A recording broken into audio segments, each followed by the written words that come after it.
Assalamualaikum warahmatullahi wabarakatuh. Salam sejahtera bagi kita semua. Perkenalkan, nama saya Fuad Faizal Hashim, NPM 2019-13-5023, Program Studi Pendidikan Matematika Fakultas Matematika dan Ilmu Pengetahuan Alam, Universitas Indra Prasta PGRI. Di sini saya akan menjelaskan hasil seminar proposal saya yang berjudul Analisis Pemahaman Konsep Matematika kelas 7 SMPN 39 Kota Bekasi pada materi operasi bilangan bulat.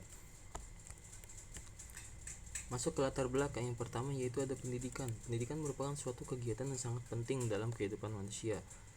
Pendidikan adalah salah satu kebutuhan pokok bagi manusia agar manusia ini mempunyai rasa hormat dan punya kedudukan yang lebih tinggi daripada yang tidak berpendidikan.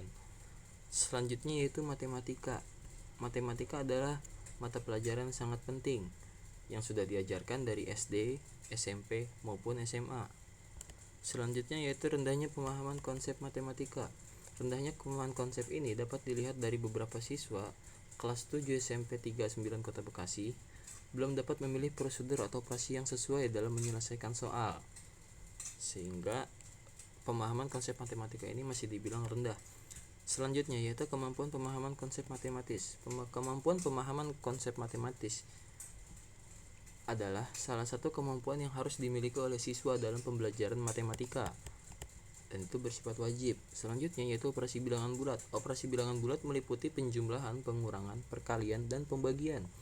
Operasi penjumlahan pada bilangan bulat dalam garis bilangan, suatu bilangan yang ditambah dengan suatu bilangan positif akan bergerak ke kanan, begitupun sebaliknya, jika ditambah dengan bilangan negatif maka akan bergerak ke kiri.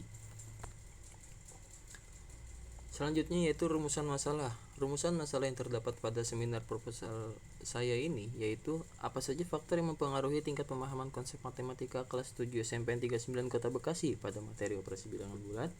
Selanjutnya yaitu tujuan penelitian. Tujuan penelitian ini tak lain tak bukan yaitu untuk mengetahui kesulitan pemahaman konsep matematika di kelas 7 SMPN 39 Kota Bekasi pada materi operasi bilangan bulat. Selanjutnya yaitu kegunaan penelitian atau manfaat penelitian.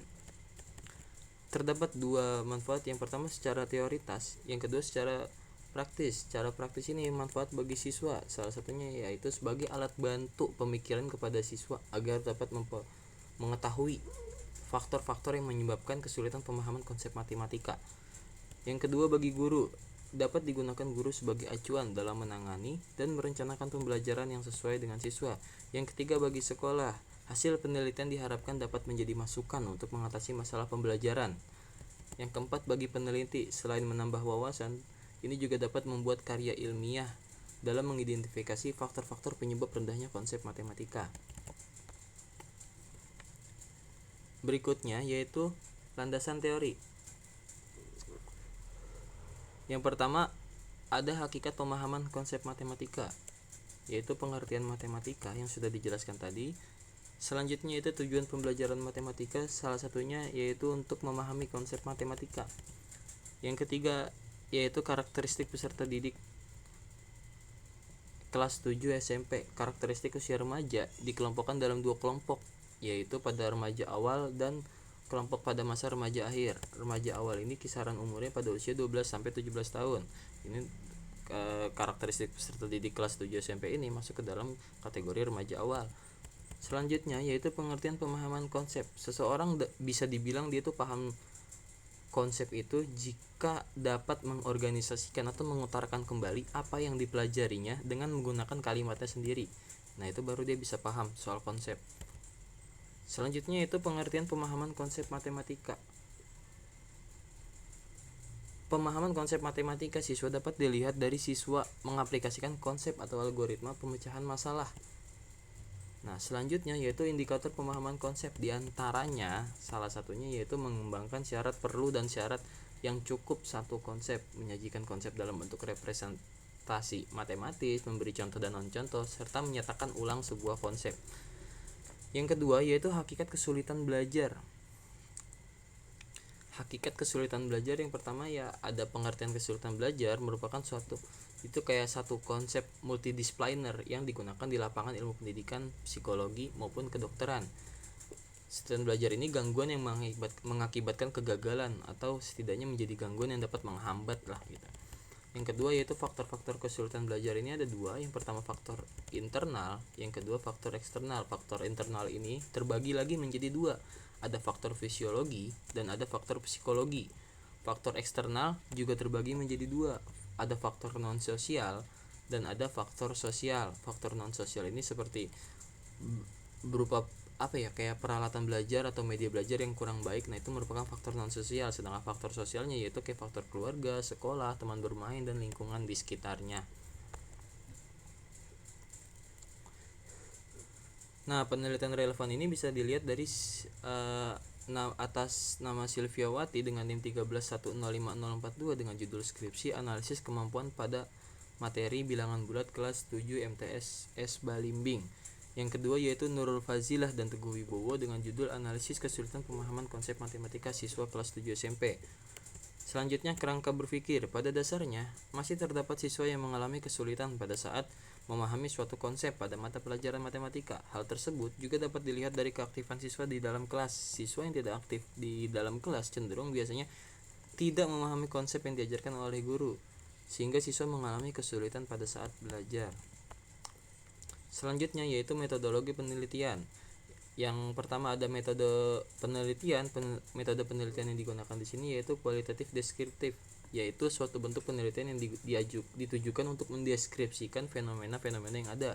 Tempat dan waktu penelitiannya, tempat penelitiannya itu di SMP Negeri 39 Kota Bekasi dengan waktu penelitian pada bulan Oktober 2022 hingga bulan Februari tahun 2023. Subjek penelitiannya ini sendiri yaitu siswa SMP Negeri 39 Kota Bekasi. Instrumen penelitian yang digunakan yaitu yang pertama instrumen tes pemahaman konsep.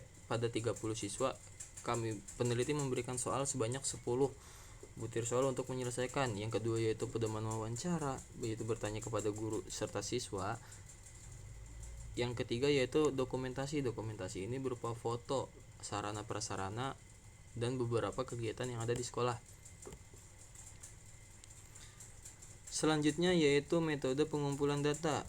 Ya, ini tadi saya bilang sumber data yang pertama yaitu dari siswa, yang kedua dari guru, yang ketiga dari dokumen. Dokumen berupa hasil ujian tengah semester yang diberikan oleh guru. Yang kedua teknik pengumpulan datanya itu berupa tes tertulis yang 10 soal tadi, terus wawancara yang dilakukan oleh guru dan siswa. Yang ketiga dokumentasi. Selanjutnya yaitu teknik analisis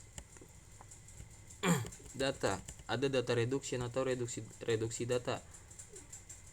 Nah, salah satunya yaitu mengumpulkan data tes kemampuan pemecahan masalah matematika siswa, terus memilih subjek wawancara, kemudian melakukan wawancara dengan guru.